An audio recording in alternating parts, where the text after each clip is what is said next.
Hello, I'm Marina Kim, and these are the latest updates from Kazakhstan. Residents of the village Samarskaya on the east of the country are in need of the urgent help after the recent flood resulting from the broken dam damaged almost 100 houses. A special commission is working at the scene, determining the causes of the emergency and estimating damages. So far, 162 houses were revealed to be flooded, 6 of which are no longer suitable for living. The victims were promised to be placed in a hotel and provided with food. The owners of the killed livestock already received compensations. Also, humanitarian assistance in the form of clothing, food supplies and construction materials was sent to the area. Fortification works are currently underway on the riverbanks, yet the villagers are concerned that the flood will have a direct effect on the upcoming irrigation campaign, as very little water is left in the reservoir after the break of the dam. At the same time, weather forecasters say that the summer 2010 will be extra dry. Politician Jasaral Kuanyshalin and public figure Yermek Narymbayev, as well as several of their supporters, continue hunger striking since May 1st, when the Almaty police prevented the democratic community to hold a peaceful May Day demonstration.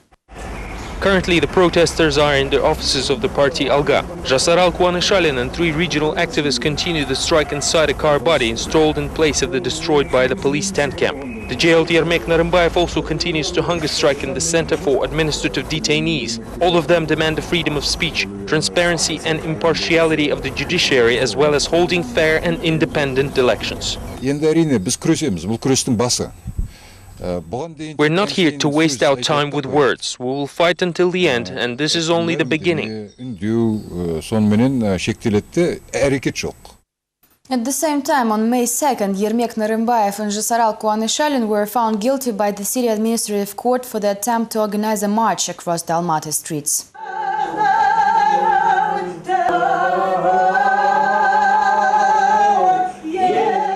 Choral singing is the least democratic community can do to support its representatives. Despite the day off, the Almaty Administrative Court found time to sentence civic activist Jasaral Kuanyshalin and Yermek Narymbayev for a $100 fine and 15 days in jail, respectively. Kuanyshalin took active part in an unsanctioned rally. Do you have anything to say on the matter? I've already said everything that I felt was necessary. It was my civil right.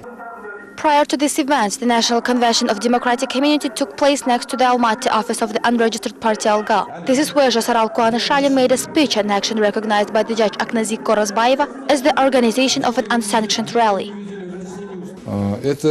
This is simply a mockery of the law, common sense and conscience. I couldn't help but ask the judge if she feels ashamed for all of this. Even if she does, the judge have been trained well to hide it deep within. Yermek Narymbayev was brought to the court from the police department, where he had to spend the night. The activist requested an attorney and case materials, thus the hearing was seemingly postponed. Unfortunately, while his associates waited outside, the trial actually continued. No one was allowed to go inside, thus it is unknown whether Narymbayev was provided with an attorney. The press cannot come in. Both oppositionists say their sentences are politically motivated and prepared to appeal the court decisions. Politically active citizens condemned the government for disrupting the May Day demonstration. The opposition views the heavy-handed action of the police as no less than an indicator of the authorities' fear. Kazakhstan civil society is outraged by the authorities' May Day demonstration of force. Last weekend, the police stopped the peaceful march of activists from 38 public movements through the streets of Almaty, while reporters were prevented from covering the event. This is a display of complete lawlessness and an obvious severe violation of the mass media law, especially of the article on information, which says that upon presenting a journalist ID, one has the right to attend public actions. Ultimately, the police arrested 4 people, including leaders of 2 associations who immediately responded with hunger strikes. This drew a wide response. For instance, the chairman of the Social Democratic Party Azad, Sergbek Alibayev, called the current May Day very symbolic. In general, this holiday is directly linked to a revolution, while our authorities are terrified of any revolutionary activities. Thus, they try to suppress all initiatives of the working class. Public figure Zauresh Batalova says that the opposition must unite in order for the authorities to change their attitude toward the politically proactive citizens. Until the opposition unites and starts demanding the protection of its rights that are set in the Kazakh legislation and supported by international pacts, it will be continuously suppressed. Members of the unregistered party Alga believe that initial steps for the unification have been made already, as over 500 activists from across the entire country joined the May Day rally. Next time the number will be significantly higher, say party leaders. Vladimir Kozlov, the coordinating committee chairman of the unregistered party Alga, appealed to the democratic community of Kazakhstan with an open letter. The 9-page document is the report about the nationwide congress that gathered together about 600 people, represented 2 political parties and 36 NGOs. Vladimir Kozlov also expressed his concerns that the law enforcement agencies are attempting to isolate him from the party activities. We have long been a party managed not by a single leader, but the Council of Regional Leaders who constitute the coordinating committee. This allows the party to be more stable and solve all issues, even in circumstances when one or more leaders are removed from the process, says Vladimir Kozlov.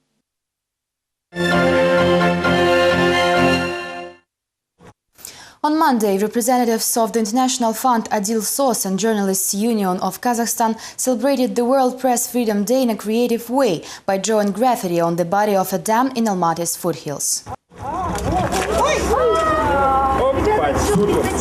On the World Press Freedom Day, about 30 Kazakh journalists and graphic artists protested against officials who violate reporters' rights by drawing graffiti on the body of a dam near Almaty. Quite often officials simply lie to journalists, give them the runaround or hiding away just to avoid giving requested information.